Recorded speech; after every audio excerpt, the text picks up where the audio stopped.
Welcome to the back doors of the mission Santa Ynez. We will not be going on actual mission grounds because the folks that run the mission now really don't like us being out here. Probably because we talk about the darker history of Mission Pass than the one that is usually presented. This mission was built in 1804. It was the 19th of 21 missions built by the Spanish conquistadors. And like all missions, it was built to serve two purposes: to convert indigenous people or Native Americans to Catholicism, and to expand the Spanish Empire.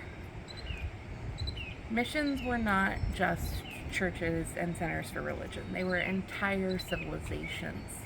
Many civilizations, but still. They had farms, workshops, yes, churches, cemeteries, housing, everything. Everything that you needed to live out here. And the people that lived out here were the priests, the conquistadors, and the indigenous people that were housed at the mission. The conquistadors are particularly known for their horrifying brutality, anything in the name of conquest. And nobody's life was spared, from the indigenous people here to even their own countrymen. One such example is of a young Spanish servant boy who overheard the priests plotting to murder a group of the indigenous residents. He was heartbroken by this and tried to run to warn the indigenous people. Unfortunately, he was caught, and his punishment was exceedingly brutal and cruel. They cut his tongue out so that he could not speak again. They cut his feet off so that he could not run again. And then they tied him to a ladder and burnt him alive. Follow me over to this next section.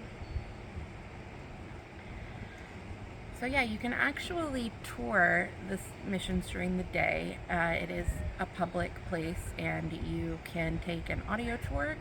I would encourage you to take lots of pictures and take recordings because you will most likely hear voices and whisperings that should not be there, see some spiritual images. Particularly, I get lots of orb pictures when I'm walking around the missions.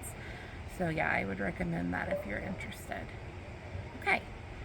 We are on this side of the mission wall. Just on the other side is a small cemetery. Now, if you look over the wall, you might see a few crosses and tombstones. Those are mainly there for decorative purposes. We aren't too sure how many exactly bodies are buried back here, but definitely many of them do not have any kind of marker. In 2017, the mission received a grant for scientists to come and perform ground-penetrating radar here in the cemetery. The scientists found that there were over 2,000 bodies buried here, meaning that several of the bodies are on top of each other, right next to each other, a mass grave, if you will. Just outside the cemetery wall, they also did some ground-penetrating radar and found at least 500 more bodies. Now, whenever we see a mass grave, we know that the lines between life and death blur. Some of those spirits don't even know that they are in fact dead.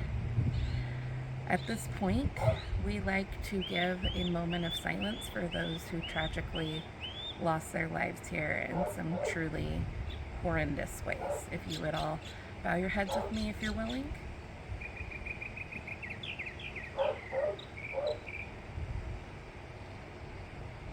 Thank you. Now we will move on to our next step.